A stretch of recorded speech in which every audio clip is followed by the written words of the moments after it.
So today, joined by journalist, broadcaster, UIN's podcast host, Mr. Sam Delaney. Sam, I really am looking forward to speaking to you today about your new book, and also we're going to touch on West Ham, of course, Mr. David Moyes, obviously, why not? But before we do, mate, how are you, mate? You've been keeping well?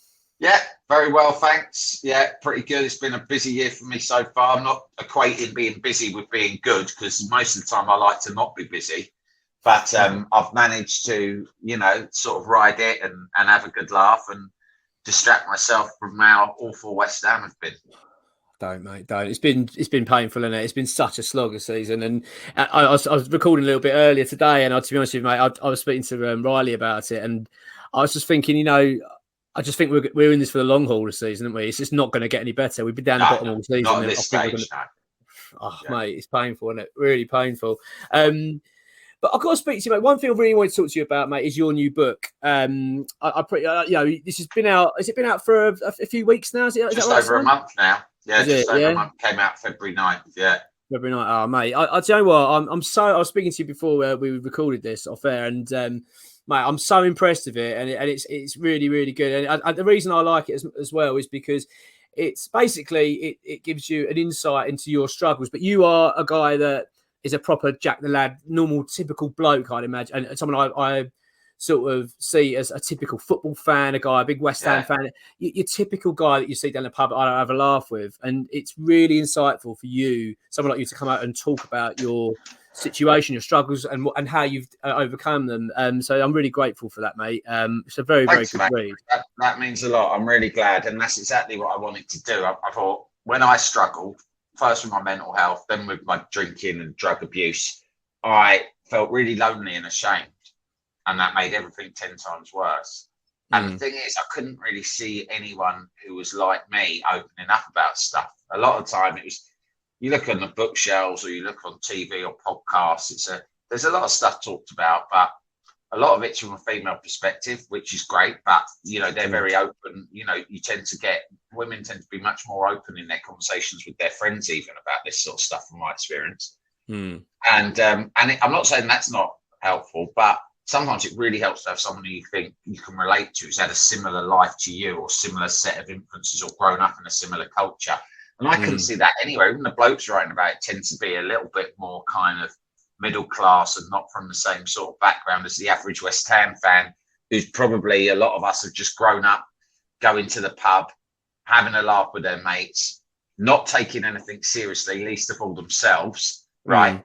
And, sort of grew up in a culture where you thought nothing is so bad that it can't be fixed by a day out with your mates or a night out with your mates.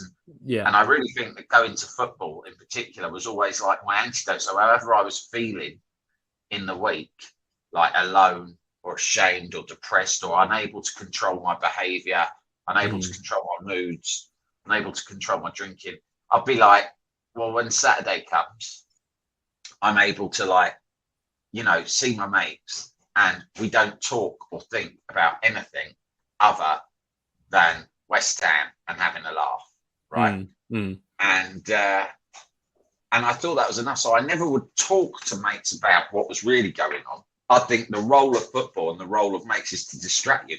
So basically, my whole life was like distracting myself from any bad feelings. Just keep distracting yourself. And football and drinking, and then later, like drugs, were like the main ways of doing that. And I couldn't see anyone out there I could relate to talk about it when it got out of hand. And so I wrote this book to sort of try and say to other blokes like me, like you, like all of us, listen, sometimes for all of us, no matter how much of a laugh we are, sometimes for all of us, it can get pretty bleak. And it's a whole lot easier if you own up about that. I think you're dead right, and that's the one thing that I like about it. It confronts that question in terms of how blokes bottle it up, and you're right. And I've always found it personally for myself that, and I'm sure you would share the same feelings, and a lot of others will, that, and you just alluded to it there. It's like the going down the pub with your mates was like it was like therapy in itself, really, just a way to switch off. And the problem is with it, it's not a healthy way to go about it. I mean, don't get me wrong, there are some people that can handle their drink fine and get through their life with no problem. Yeah, some people it doesn't get out of hand. And by the way, I'm not saying that isn't a good way of coping. Like, for years it was good for me, but if it's your only way, then what you're not doing really is confronting your problems, confronting the things that make you feel shit, right? Really dealing with them in a way that might eventually get rid of them. What you're doing is you're distracting yourself. Do you know what I mean? You're distracting yourself, and that there's nothing wrong with that. I still do it sometimes. Still see football days like that a little bit. Yeah, you need something more. You need something more. It's not enough. You can't just continually turn to drink, drugs, and football, right? There needs to be something else sometimes. And I discovered that in I think it was like my mid to late 30s. And I'm now 40, I'm nearly 48. So we're going back 10 years when things started to get really shit for me. And I think it was like, my life on the surface seemed absolutely perfect. You know, I had a good marriage, good family, successful career, a house, all the rest of it. And yet I was like self-medicated. And I started to drink way too much. I was drinking in the day. I was doing gear every day of the week.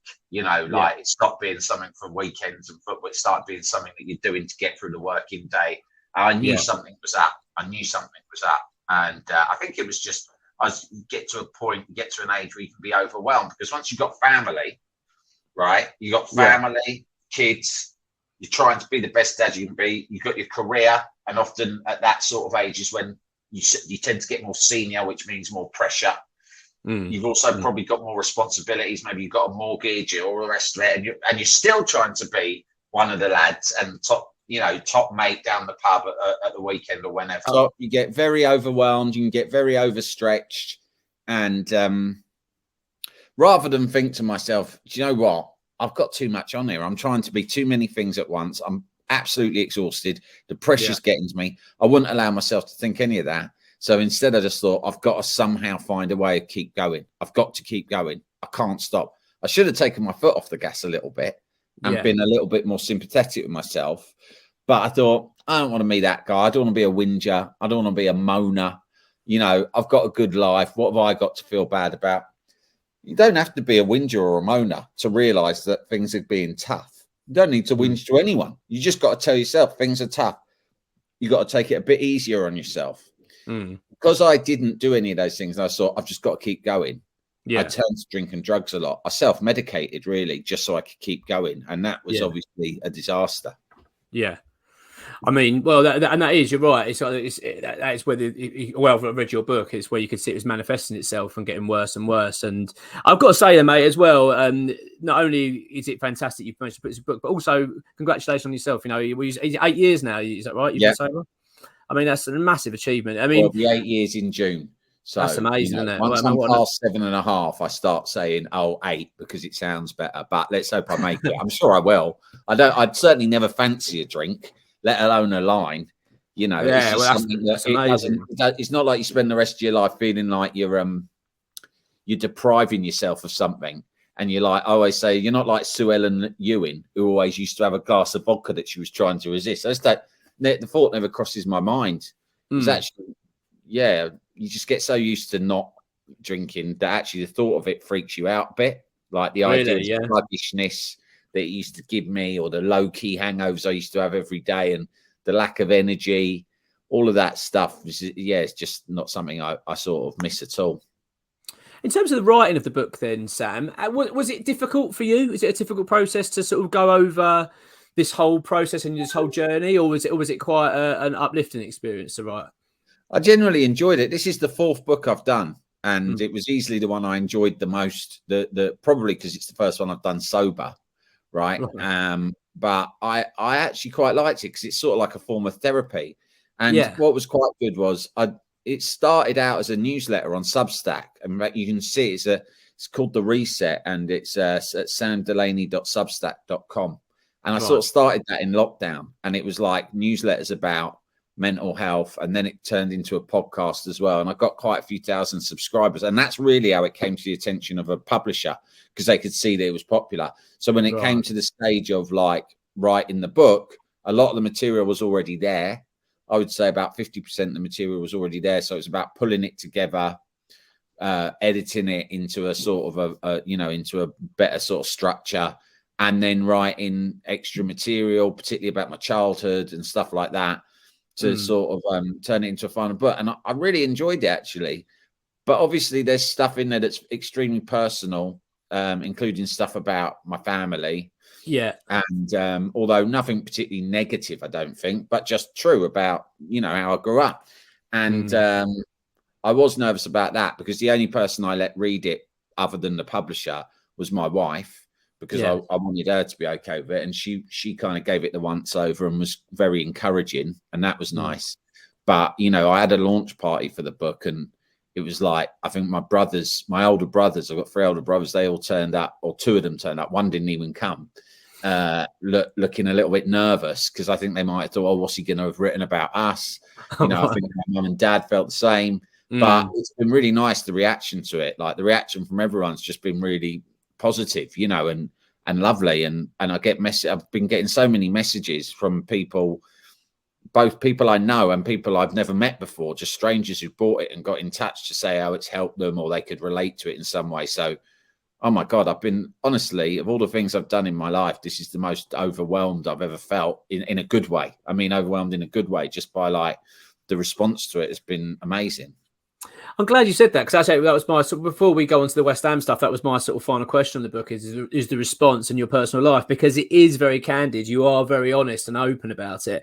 And for someone like myself and many others that are sort of in a similar situation where they can read that and really relate, it's great to hear that, because you can feel that raw truth in it. And I think that really helps. And especially when you can really relate to the person, because you think, well, this is the kind of guy I'll have a beer with. This sounds a bit like me. But I was also on the flip side of it, I was thinking, God blimey, I can imagine what it must have been like for your family and friends and people close to you when you've got to sort of spill yourself out like this. I mean, maybe I was helped by the fact that, like, for instance, on my one, I'd been doing the newsletter for a while, so they'd read bits and bobs like that. One of my past books was like not completely dissimilar. I wrote a book about my first year of fatherhood, which was 15 years ago, and it was called Night of the Living Dad. And in that, I reflected a lot about my family and my upbringing, and compared my upbringing to the way in which I was bringing up my kid. And that one was probably a lot less honest and raw. It was much more comedic, but I did draw upon my family life and stuff of funny anecdotes, really. And so then there was the newsletter that I did, and there's the stuff I do on my other podcast, Top Flight Time Machine, in which I very often tell stories about my family or my childhood, So there's a story that is really popular on my podcast that's in the book about us all having a fight on Christmas Day over Sabutio and ruining Christmas Day. We were all off our faces trying to play the whole of Italia 90 on my mum's kitchen table, and it ended up in like drunken violence. And these sorts of stories are like, in a way, they're quite well worn. So my family kind of knew what to expect. And right, what I hope comes across is that there's a lot of love, and that actually it's never black and white. And although my upbringing was quite chaotic, as a lot of people's are, and not everyone was nice to each other all the time, ultimately it was full of love. And part of going on this sort of journey up on my mental health is that you end up being much more understanding about other people's behavior, even when it's affected you badly. You kind of can look at what they were maybe going through and sort of feel a little bit more forgiving of people, because you know that everyone's been going through their own shit that they might have not owned up to you about at the time. Yeah, and that's a fantastic way of looking at it. And that's what I quite like about it is as well, is one thing I can certainly relate to myself personally is that you say you come from a loving background. You come from a very pretty stable, loving home and things like that. And I know you had as you said, it was a bit chaotic at times, but ultimately it was full of love and happiness. And I think people, like you say, that they get a little bit, well, there can't be anything wrong with you then. You've had a fine upbringing. What could possibly be wrong with you? You know what I mean? I think there's a bit of stigma attached to that. And, if you've had a decent upbringing. Well, there's this phrase, isn't there? First world problems. And it's a really problematic phrase, because what it does is it makes anyone think that unless they have had some serious trauma, and I mean on the level of, you're a vet and you've lost friends in front of your eyes, in a war situation, or maybe you are like one of these refugees crossing the channel with your kids in a boat. Extreme trauma, extreme heartache, extreme tragedy. There's a sense in the world that we all live in that unless you've been through that, you don't have the right to feel miserable. But the point I make in the book is You have the right to feel miserable if you are a human being, because all human beings have ups and downs, and all human beings have feelings that aren't strictly irrational. Do you know, that aren't strictly rational? That's what feelings are. They're irrational, right? Yeah. And so we all go through bad times and good times. And it doesn't actually matter whether you're bloody King Charles with all the money in the world, right? Yeah. Or whether you're a tramp on the street or anyone in between. We all have ups and downs. And the only difference is that between those of us who accept that and sort of think, okay, I'm going to acknowledge that this experience was difficult for me, or I'm going through a bad time, or the ones who try to just ignore it and think, oh, I don't need to dwell on any of that. I'll just keep going. And actually, I think the people who admit it to themselves ultimately are the stronger people. You know, then you start learning on how to deal with it. But there's no point kidding ourselves and thinking, oh, just because whatever, I've got a car and a roof over my head, I can't justify being miserable. Doesn't mean you have to moan and whinge. Just means you have to acknowledge it to yourself and then do something about it. Change your circumstances if you can. Open up about it. Think about how you might alter your lifestyle to make things easier. That sort of stuff. Well, I think, and that is the key message, isn't it? It's not just the case. It's your story about what you've been through and how you've got over it. It's also, well, for what I like about it more than anything, it's that you can have make positive changes in your life. You don't have to be stuck, and you can do things about it. I mean, I've been personally through things very similar to that in terms of trying to make changes in life. And I've always just found it, even little subtle changes make a big difference. And if you sort of, as long as you've just kind of got a bit of a realistic view of where you are and want to be able to address things, I think you can do it. And that's one big thing I love about the book as well. It gives you that understanding that, I've got a bit of an issue here, but I can deal with it. And it's a very good read. And the other key point about that is, Mark, is that you can make those changes without completely changing your life and getting rid of all the bits you enjoy. So look at me, I still go to West. I've been going to West Ham all my life, right? Poor bastard. And it's always been like the biggest part of my social life, right? And all of my best, the people I consider my best mates, really, well, 99% of them are all there. People I've been going to West Ham with for years, and I'm still friends with all those blokes, right? And I still see them. And I still usually at a home game will pop in and have a drink. I'll have a Coke or something and just, stick it. I won't stay around for the whole night like I used to, because frankly, it gets a bit boring once people have passed the third, fourth drink. Yeah. But I still have a laugh. I still, they still make me laugh. I still make them laugh. I'm the same bloke as I always was in many ways. And I think that there was a time where I thought, well, if I start getting in touch with my feelings and I stop drinking or doing gear, then I'm going to become a weird hippie. And suddenly I'll be like, I won't have any of these friends. I probably won't be going to West Ham. I'll be wandering around with no shoes and socks. And it's not the case. You can remain the same old you.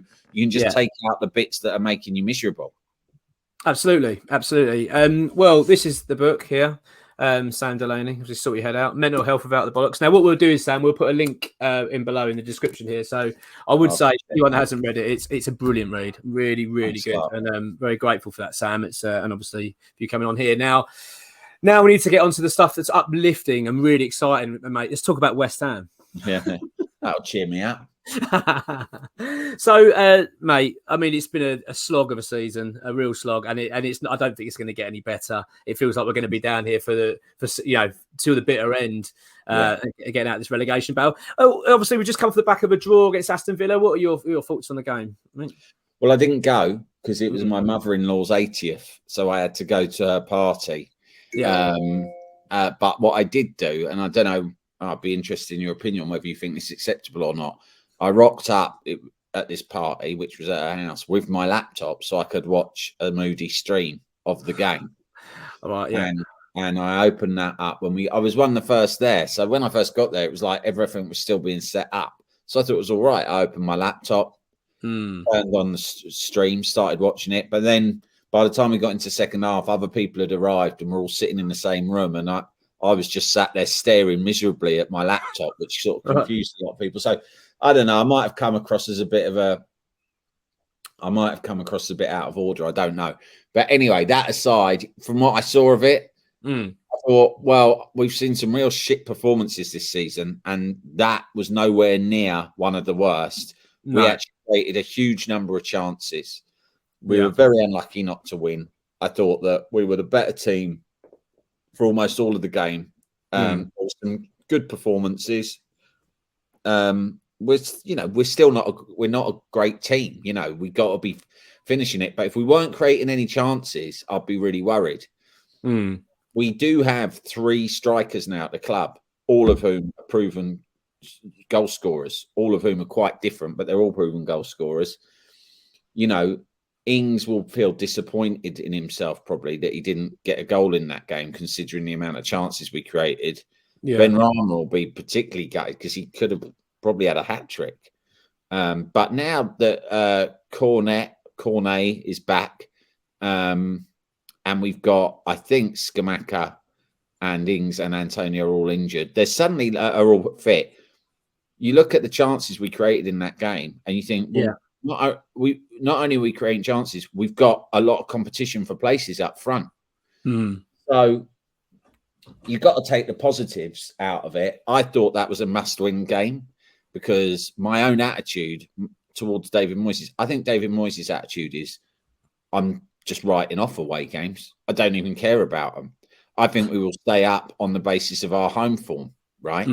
Well, all right, but that puts under more pressure that you've got to get 3 points when you're at home, especially when you're playing Villa. No disrespect for them. They're a better team than us. The table proves that.